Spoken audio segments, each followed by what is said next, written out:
Kunal, Naresh, hi, morning. Kunal, we'll dissect what was actually moving in the market and what was not later, but just purely by the index. The fact that we are again closing in 22K.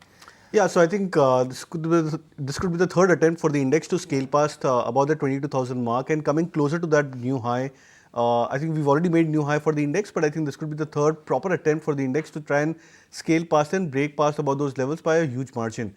Now, what could actually change, and there's an interesting set of data point which is happening on the banking index, where the bank Nifty for the performance on bank Nifty could now start to get a lot more better for the markets, and we could probably see bank Nifty starting to outperform.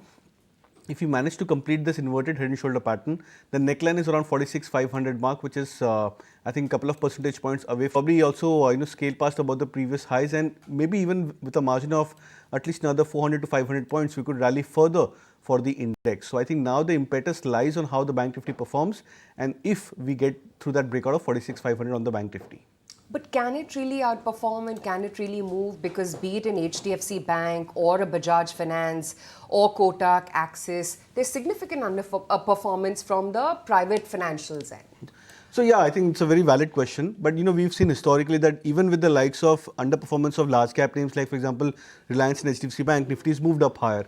So I'm sure that with the lack of participation across few larger cap private sector banking names, the rest of the pack could probably try and mitigate. And even if we see these large cap private sector banking names rallying by say another 2% to 5% kind of a margin, that could provide a very strong impetus towards the bank Nifty because of the composition of the entire sector. So I would probably believe that we should probably look out for more upside into the banking index, provided we get through that breakout of 46,500.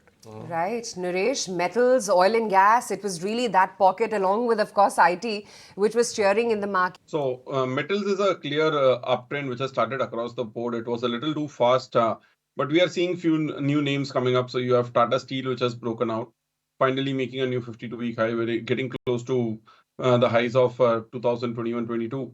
Then you have Jindal Steel, which has broken out into new all-time highs. So overall, the structure is pretty positive. Only SAIL, Nalco in the near term are overbought, but the trend is positive across the board. Oil and gas is something which is now getting into the overbought zone. It was something which I had been recommending for quite some time. ONGC has been a surprise, but now most of these names have moved up 30 to 50% over the last couple of months and getting into overbought zone. So time to book some profits and expect a consolidation in the OMCs as well as ONGC, etc. So the view is metals look promising, and on dips also, even the broader metals pack, even the small cap names have started breaking out. So as of now, Tata Steel looks the most interesting out of the whole names. Okay.